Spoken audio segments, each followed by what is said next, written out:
In a past life, I was a psychiatrist. Well, let me rephrase that. Before my life fell to pieces, I was a psychiatrist, and a damn good one too. It's tough to really say what makes a psychiatrist good at what they do, but I started in my field early, got great experience my first few years in the business, and not before long I almost had more clients than I could handle. I'm not saying someone would walk into my office suicidal and do a complete 180 in one day, but my clients trusted me and felt that I genuinely helped them, so I came very highly recommended, and my rate was admittedly steep. That being said, I was used to a higher tier of patient. I'm not sure how the Jennings family found me, but I assume they were pointed in my direction from their previous psychiatrist, as that's sometimes the case. Someone walks through your door that you're incapable of helping for whatever reason, so you make some recommendations. One day I got a call from Mrs. Gloria Jennings, a very wealthy real estate owner who wanted me to work with her son, Andrew. Apparently Andrew had just about worn out every psychiatrist in the state, and I was essentially their last option. He was your typical drug abuser, his poison of choice being heroin, and as anyone in my field can tell you, these people are just a headache to deal with. If they're not clean and scatterbrained, then they're high and not making any sense. I wouldn't have taken him as a patient, but Mrs. Jennings offered me almost double my usual rate, so I couldn't say no. That was the worst decision I've ever made. I met Andrew early on a Monday morning. From experience, it's easier to catch these types before they've had their chance to use. Best case scenario, they don't even show up and you get a free hour. But Andrew was 15 minutes early. He certainly looked like a heroin addict. Dark bags under his green eyes, hair disheveled, scraggly beard growing on his face. He looked to be in his early 20s. He was tall and inexplicably thin, and wore baggy plain clothes that only accentuated his sharp figure. I welcomed him into my office and offered him a seat. He sat down and began rubbing his hands together and exploring my office with his eyes darting rapidly. For my own privacy, I will refer to myself as Dr. A. "So Andrew," I began, "I'm Dr. A. Why don't you tell me a little bit about yourself?" For the first time he had made eye contact. He hesitated for a moment and then spoke. "Look, this is about the 8th or ninth time I've started from scratch, so I'm just gonna cut to the chase, okay? My mom probably told you I was a drug user, and I am. I use heroin and cocaine if I can get my hands on it." I opened my mouth to ask if he ever uses both at the same time, to explain the danger of the combination, but he beat me to it. "No, I always do them separately. I'm not an idiot," he said. "I don't think you're an idiot," I lied. "I've seen a lot of drug users in my day. Trust me." Andrew hadn't stopped staring at me. I shifted uncomfortably in my seat and asked the obvious next question. "Why do you use?" "Well, on the nights I don't want to go to sleep, I use the cocaine, and the nights I don't want to dream, I use the heroin." As he said this, he dropped his gaze to the floor, still rubbing his hands. "I'm sorry, but the nights you don't want to sleep, you use cocaine?" I asked, just to make sure he said it right. "That's correct, doctor," he said, still looking at the ground. "And why don't you want to sleep, Andrew?" "Because I don't want to see Ubloo," he answered, shifting his gaze back up at me and registering my reaction to the word. "I'm sorry, who's Ubloo?" I asked curiously. Andrew sighed. "Ubloo is a monster I sometimes see in my dreams who controls them." "And how does this Ubloo control your dreams?" "Well, I don't know if his name is exactly Ubloo or if that's what it's fucking called, but that's all it ever says. And I know he controls them because the shit that happens in my dreams when he's there, no one would ever dream of," he said to me, his hands finally unclasped and balled into fists at his sides. This was starting to get interesting, and I decided to go a little deeper down the rabbit hole and ask the gnawing question. "What sort of things have you dreamed of?" "Look, I'm not crazy. It's not like I just go on these huge benders and dream of this fucked up thing. I used to be a star athlete, and I was on pace to graduate valedictorian before this thing started fucking with me." He was getting visibly angry. "I don't think you're crazy." I lied again. "If I did, I would have given up and told you to just go. I'm a psychiatrist, Andrew. I know crazy when I see it." This seemed to calm him down just a little. But you need to understand that I need to know everything before I can make a diagnosis of how to help you. So I'll ask again, what sort of things have you dreamed of? I saw him unwind and I knew I had broken through. Terrible things. He said.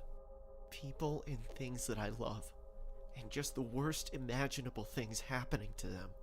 He was staring at the floor again. What sort of things, Andrew? One time I dreamt that I was stuck in a cage, in a basement I've never seen before, and there were 3 men in masks, raping and beating my mother. This startled me, and I flinched a bit, and he noticed. I was losing him. Go on, Andrew, I said comfortingly, masking my shock as intrigue. She was calling out to me, and I was crying. And every time she would cry out to me or cry for help, a man would hit her. And no matter how bad she bled, she kept calling out, and they kept hitting her and violating her. Now I'll interject here and say that normal people do not dream these things. Dreams like these are rare, even among the most severe of psychopaths. And now I was starting to understand how Andrew had gone through so many psychiatrists in just a few years. Either he was a time bomb of the most criminal psychopath in history, or he had a new sleep disorder not yet seen in my field. The pros of diagnosing a new disorder were hugely outweighed by the cons of fostering a kid who could potentially make Ted Bundy look like a purse snatcher. I was shaken up, but I managed to keep it together. In these situations, it's important to not get lost in the details and just nail down all the facts first. How do you know that Ubloo was behind the dream? I asked him. Because at the end of the dream, I always hear him make that horrible noise. Ubloo! He mimicked, high-pitched like the sound a small animal would make. And you always hear this noise? That's how you know he controlled your dream? I always hear him. But sometimes I see him too. But only for a second, and then I usually wake up. I see. Could you draw Ubloo for me, Andrew? I slid him a notepad and a pen. He looked confused at first, probably because I was, to him, believing every word, but he grabbed the pad of paper and began scribbling. I looked down at my watch to see that 20 minutes had passed, and then gazed out the window. I heard the pen hit the table and the notepad slide back over to me. I looked down at the pad and choked my leaping heart back down into my chest. The thing had a long dangling snout, almost like an elephant's trunk with a tongue poking out of it. Its face was devoid of features, aside from 2 large, upright oval eyes that were completely black. It had 6 limbs and a long, slender torso, and it was hunched down. The back and middle knees were just a little above its body, and it could obviously make itself very tall if needed. The feet were circular, with 6 appendages sticking out in all directions, all equidistant from the others. The front 2 legs were considerably longer, and had just 2 extremely long fingers on each hand, both at the top of its hands and in the same direction. It was eerie to look at. It had no clearly dangerous features, no claws, no teeth, but still I couldn't help but feel a chill on my spine when I examined it. I snapped out of my state and looked back up at Andrew, who was staring at me and waiting apprehensively. I think I had my diagnosis. Well, Andrew, I think I might know what's going on. He didn't look at all relieved. Oh? He said monotonously. Yes, I think what's going on here is that you have been lucid dreaming. Yeah, I thought that too. I sat there shocked. You'd think that I had some traumatic nightmare of this thing, and now whatever I lucid dream, I subconsciously inserted into my mind, which triggers a traumatic scenario to play out before me. Rarely in my 10 years of practice I had been speechless, and I sat there, mouth agape. Andrew stared back at me, and I watched him smirk. I told you, Dr. A, I'm not an idiot. I looked into all of this when it first started happening. That's why I started using. I'd learned that opioids can suppress lucid dreaming, and in the beginning they did.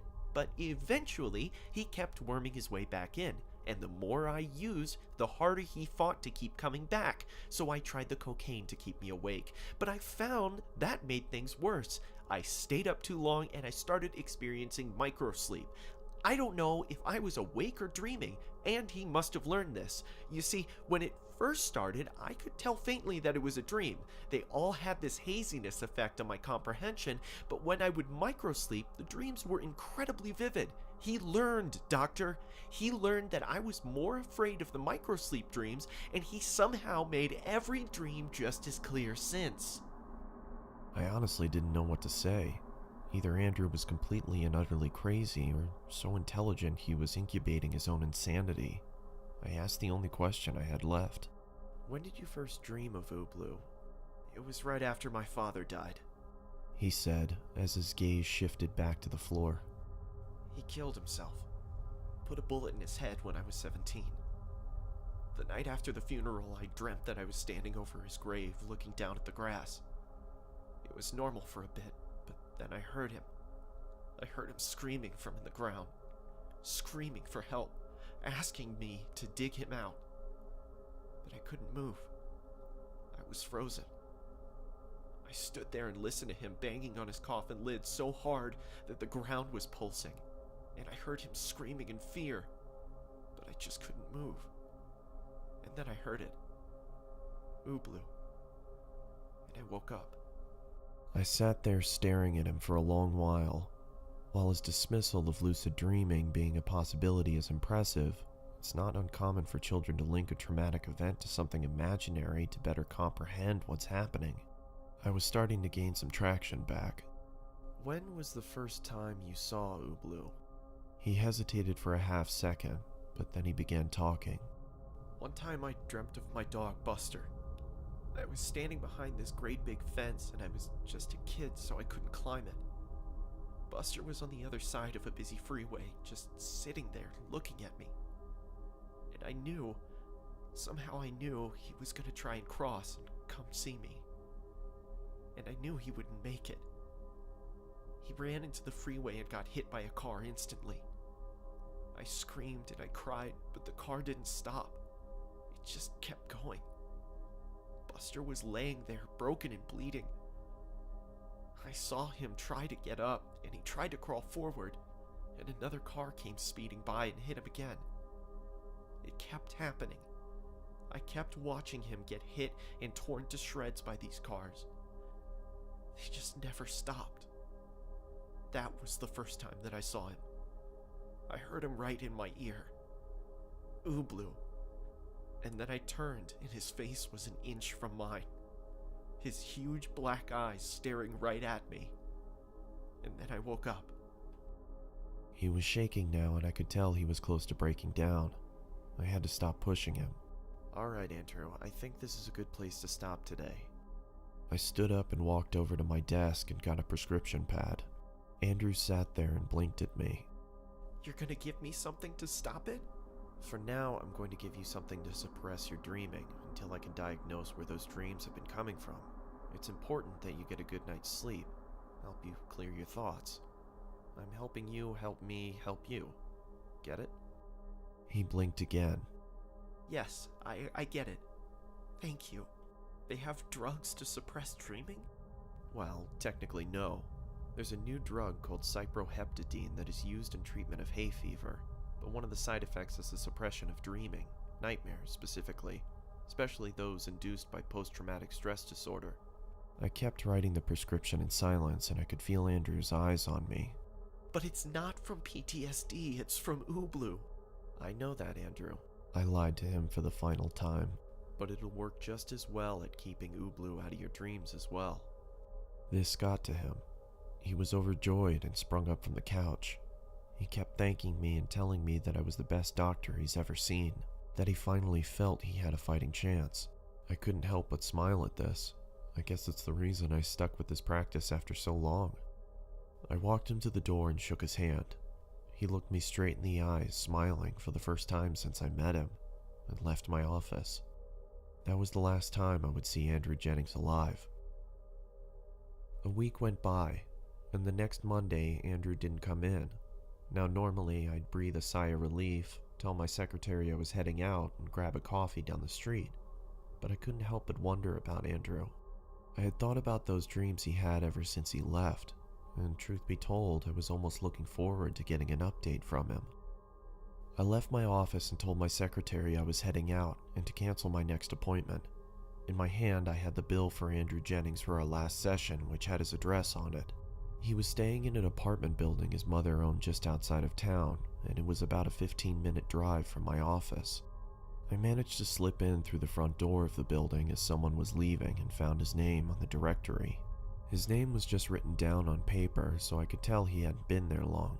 In fact, his mother probably set him up here just so he'd be closer to my office to ease his commute. He was the last unit on the first floor. I made the long, arduous walk down the hall until I finally stopped at his door.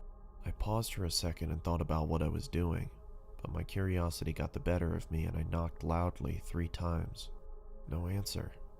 No sound of movement inside either. After I listened for a good while, I knocked again, louder. Andrew, this is Dr. A. Can you come to the door, please? Still nothing.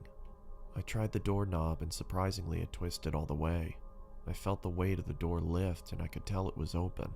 I can't tell you how long I stood there, hand on the doorknob, just thinking about how this would look. Doctor allows himself entry into patient's apartment. Doctor potentially finds patient loaded on heroin or potentially overdosed. Overdosed on heroin, but possibly the new drug he prescribed to him, a known user just a week ago. But what was worse was thinking about those horrible dreams he told me about, as just a piece of wood separated himself and I. I took a deep breath and opened the door. The first thing I noticed was that the shades were drawn and there was no light save for a low wattage lamp in the corner. The air was stale and musky, and laid out on the table were needles, spoons, and empty baggies. I walked through the living room and saw no signs of Andrew. There was a hallway just off the wall that the couch was against. I took out my phone and turned the flashlight on. I then walked down the hall slowly, my breath short and my hands shaking. There was a door immediately to my left that was agape. Carefully, I peered around the corner and shined my flashlight inside. It was the bathroom, moderately dirty but not the worst I had seen. There were no signs of struggle, no vomit in the toilet, nothing that would indicate a potential overdose. I let out a minor sigh of relief and turned back into the hall. There was only one door left, straight ahead. It was shut completely, and I stood there in the dark with my flashlight and looked for a light switch. These apartments were old, and I assumed that the switch must be in Andrew's room behind the door. Realizing it wasn't getting any easier, I swallowed my nerves and began to creep towards the door. Every step felt like a mile.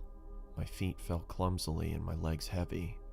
By the time I reached the door, it felt like an hour had passed. I sat there and just stared into the bare white door, raised my hand and lightly rapped my knuckles against the wood. Andrew? I asked as I knocked, the door creaking and gently swaying inward. Through the crack I could make out the faint outline of a person and pushed the door open fully. Andrew was on the ground, propped up and sitting in the corner, his skin pale and white, his bright green eyes staring wide at the door that I had just came through. I stood there and stared at him in complete shock. It was the first time I had ever seen a dead body outside of a casket. It just looked so void and lifeless. I noticed blood on the carpet and that his fingernails were split and bleeding, pried back from his finger in some places. I somehow managed to find the light switch and flick it on. That's when I saw it. The end is the beginning. It was carved deeply into the wood next to him. I stared at it just long enough to see what it said when the smell hit me. The most foul thing I had ever smelled, and in that moment it all set in, and I felt more nauseous than I ever had in my life. I sprinted out into the hallway and vomited immediately. I stood there bent over vomiting when an elderly woman a few doors down opened her door and gasped when she saw me. Call 911! I yelled to her, vomiting again. I heard her door slam shut and I tried to make my way down the hallway to the lobby, stopping every 20 or so feet to gag. When the emergency responders came, they pronounced him dead at the scene. They must have been used to this sort of thing because they didn't seem too fazed by it. I gave a statement to the police and told them he was a patient of mine and that I was just checking in.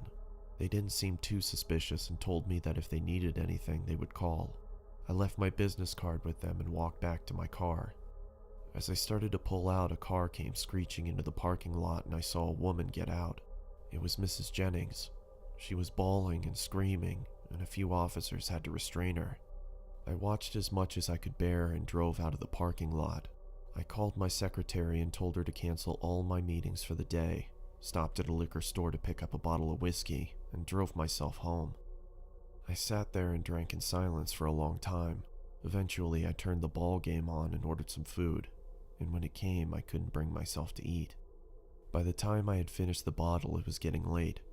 I stood up and stumbled down the hall to my bedroom, kicked off my shoes, and fell face first into my mattress. I laid there thinking about Andrew, about his pale, lifeless body propped up in the corner, staring at me with those big green eyes, about his last message, the end is the beginning, echoing through my brain, trying to find a rhyme or reason to it.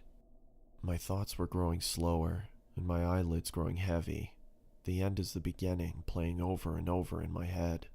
I felt myself drifting off to sleep when I heard it. From nowhere and everywhere all at once.